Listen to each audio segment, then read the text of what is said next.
Hello everyone, কেমন আছো সবাই? আশা করি সবাই খুব ভালো আছো। আমিও খুব ভালো আছি। আমার নতুন একটা মিনি ভ্লগে তোমাদের স্বাগত জানাই। তো সকালে ঘুম থেকে উঠে আমি চা খেয়ে নিয়েছিলাম, আর যেহেতু আজকে বৃহস্পতিবার তো ওই জন্য নিরামিষ হবে। তো এখানে আমি মুড়ি খাবার বানাচ্ছি। তো আজকে ছিল ছোলা, আর বৃহস্পতিবার তো ওই জন্য এখানে লক্ষ্মীর আলপনা দিয়ে নিচ্ছি।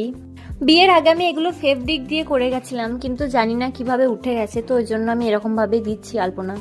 আর এদিকে আমি ভাতও বসিয়ে দিয়েছিলাম। আর তারপরে ভাত খাওয়ার পরে দুপুরের দিকে কারেন্ট চলে গেছিলো, তো এতটাই গরম করছিল, তো ওই জন্য আমরা সবাই বাইরে বসে বসে গল্প করছিলাম। তো তারপর দেখলাম কারেন্ট চলে এসছে, তো ওই জন্য আমি এখানে চা বানিয়ে নিয়েছিলাম। আর চা বানানোর পর চা আর বিস্কুট একটু খেয়ে নিয়েছিলাম। তো এদিকে ভালো করে চুল আঁচড়ে নিয়েছি। তো তারপরে মা বললো পায়েস বানাবো, তো আমি বললাম আমায় দাও, আমি করে দিচ্ছি। তো আমি এখানে পায়েস বানাচ্ছি খাজুরের গুড় দিয়ে আর কাজু এসব দিয়ে।